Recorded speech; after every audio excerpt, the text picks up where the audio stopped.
প্রধানমন্ত্রী আজকে তার চীন সফর নিয়ে বেশ কিছু কথা বলেছেন।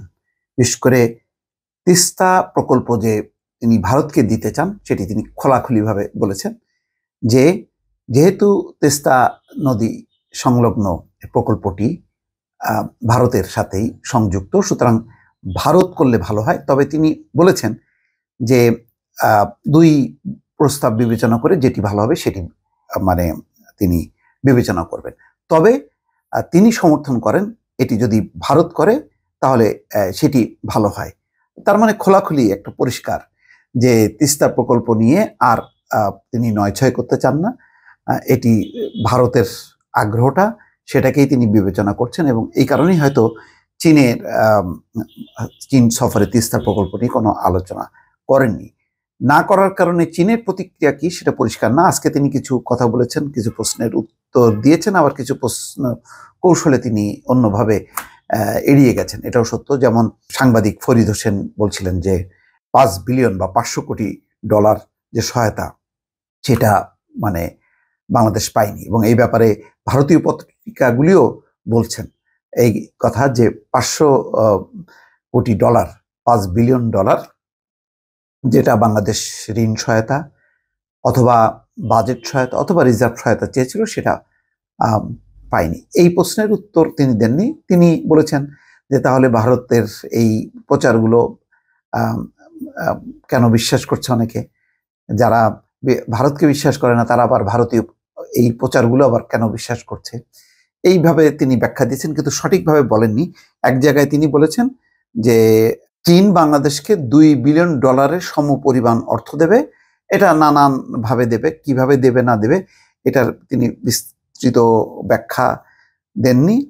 প্রধানমন্ত্রী বলেন 10 জুলাই দ্বিপক্ষীয় বৈঠকে চীনের প্রেসিডেন্ট শি জিনপিং অনুদান, সুদমুক্ত ঋণ, রিয়াতি ঋণ, বাণিজ্যিক ঋণ এই 4 ক্ষেত্রে সহায়তার কথা উল্লেখ করেন এবং 4টি প্যাকেজের আওতায় চীন বাংলাদেশকে 2 বিলিয়ন ডলারের সমপরিমাণ অর্থ দিতে সম্মত হয়েছে।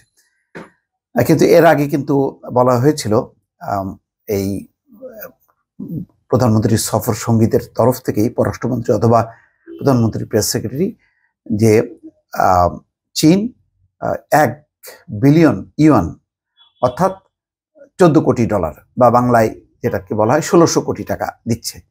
এটা কিন্তু তাৎক্ষণিক কোনো প্রতিবাদ বা ব্যাখ্যা দেওয়া হয়নি। আজকে প্রধানমন্ত্রী বলছেন যে 2 বিলিয়ন ডলারের সমপরিমাণ অর্থ দিতে সম্মত হয়েছে। এটা একটা নতুন তথ্য।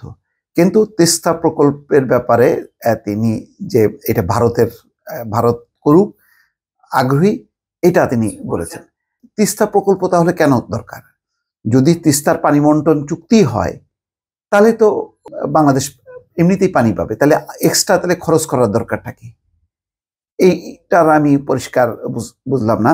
যেহেতু ভারত পানি বন্টন চুক্তি করছিল না বলেই তো সেখানে চীন এগিয়ে এসেছিল, এবং সেটাও ভারতীয় পত্রিকারই খবর যে প্রধানমন্ত্রী চিঠি লিখেছিলেন 5 বছর আগে যে এই তিস্তা প্রকল্প করার জন্য। তো তিস্তা প্রকল্পে তখন চীন এগিয়ে এসেছিল, যেহেতু ভারত পানি দিচ্ছিল না। এখন তাহলে ভারত পানি দেবে না কিন্তু প্রকল্প করবে, নাকি পানিও দেবে আবার প্রকল্প হবে? বিষয়টি নিয়ে যে পাল্টা কোনো কাউন্টার কোনো প্রশ্ন আসেনি, যার কারণে পুরোটা বোঝা গেল না। এখানে একটা মানে গোলমেলে একটা ব্যাপার থাকলো, কিন্তু বোঝা গেল যে এই উত্তরাঞ্চলে যেটা ভারতের উদ্বেগ উৎকণ্ঠা ছিল যে তিস্তা প্রকল্প নিয়ে, মূলত তাদের পত্রপত্রিকার যে রিপোর্ট, তিস্তা প্রকল্প দেওয়া যাবে না। কেননা অদূরে শিলিগুড়ি আছে, তাদের সীমান্তবর্তী এলাকা আছে, ওই অঞ্চলে তিস্তা প্রকল্পকে ঘিরে চীনাদের উপস্থিতি, সেটা তারা নিরাপত্তার জন্য হুমকি মনে করে। সেই কারণে তিস্তা প্রকল্পের ব্যাপারে ভারত খুবই স্পর্শকাতর ছিল এবং খুবই তারা এই ব্যাপারে সোচ্চার ছিল, যাতে কোনোভাবেই তিস্তা নিয়ে প্রধানমন্ত্রী চীনে কোনো কথা বলেনি।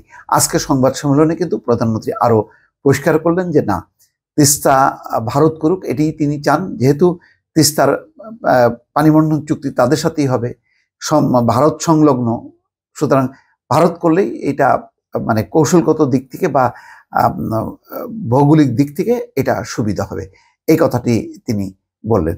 তো আপাতত এই তিস্তা নিয়ে এখন চীন এগিয়ে আসার পরেও চীন সেটি করতে পারছে না। এর প্রতিক্রিয়া কি? তার প্রতিক্রিয়ায় কি এই প্রধানমন্ত্রীর সফর কিছুটা ছোট হয়ে যাওয়া, অথবা যেই নগদ সহায়তা যেটি চাইছিল 500 কোটি ডলার সেটি না পাওয়া, এর সাথে যুক্ত কিনা, এই বিষয়টি হয়তো আরো ধীরে ধীরে প্রকাশিত হবে। দর্শক ভালো থাকবেন, আল্লাহ হাফেজ।